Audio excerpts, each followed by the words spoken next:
كشربة ماء طعنت فطوبى ولا من شقاء. چاند کی گردش سے اور اس کی منازل سے حضرت انسان کو کچھ سمجھایا جا رہا ہے کہ جب تو پیدا ہوا تھا تو چاند کی طرح سارا زمانہ تیرا منہ دیکھنے آیا تھا. تو بھی اس وقت لوگوں کی توجہ کا مرکز بن گیا تھا اور پھر منازل طے کرتا رہا، اور جوانی کی دہلیز پہ جب تم نے قدم رکھا اور تو بدر تمام ہوا، جب شباب کی بجلیاں تیری آنکھوں سے ٹپکنے لگی تو پھر تیری نظر کا خمار بھی کئیوں کے دل لوٹتا تھا، کئیوں کی نیندیں اچاٹ کر دیتا تھا. جس طرح چاند جب جوبن پہ ہو تو چکور کا دل لرزتا ہے اور سمندر میں جوار بھاٹا پیدا ہو جاتا ہے، لہریں اٹھتی ہیں، طوفان پیدا ہوتے ہیں، تو جب بندہ بھی جوانی کی دہلیز پہ ہوتا ہے تو وہ بھی طوفان اٹھاتا ہے، دلوں میں جوار بھاٹے پیدا ہوتے ہیں. تو وہ لمحے بھی آئے کہ تو نے دلوں کی بستیاں اور دلوں کی دنیا پر ہلچل پیدا کر کے رکھ دی. تیرا شباب لوگوں کی زندگیوں کے اندر گھلتا رہا اور کتنوں کی نیندیں اچاٹ ہوتی رہیں، تیری زلف کے شکن کتنوں کا قرار لوٹ کے لے گئے.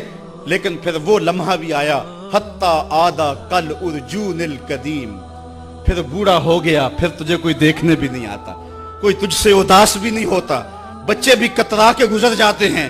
کہا انسان ذرا چاند کی منزلوں کو دیکھ، یہی چاند کتنا پیارا تھا اور آج اسی چاند کو کوئی دیکھتا بھی نہیں ہے.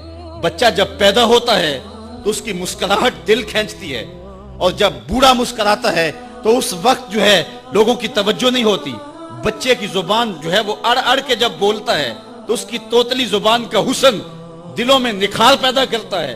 ماں بھی بلہاری جاتی ہے، باپ بھی صدقے جاتا ہے، بہنیں بھی جو ہے وہ قربان جاتی ہیں. تو بچے کا ٹوٹا لہجہ اور توتلی زبان خوشیوں کی ایک لہر ہوتی ہے. لیکن جب بڑھاپے میں فالج کی وجہ سے زبان میں لکنت آ جائے، اب توتلا پن پیدا ہو جائے، اب زبان اٹکنے لگے تو بچے بھی مذاق اڑاتے ہیں. ایک لمحہ وہ تھا کہ زبان توتلی تھی تو حسن تھا، آج لمحہ وہ گیا کہ حتی آدھا کل ارجون القدیم. کھجور کی ٹہنی سے جب پھل توڑ لیا جائے، اب اس ٹہنی کو کون پوچھتا ہے؟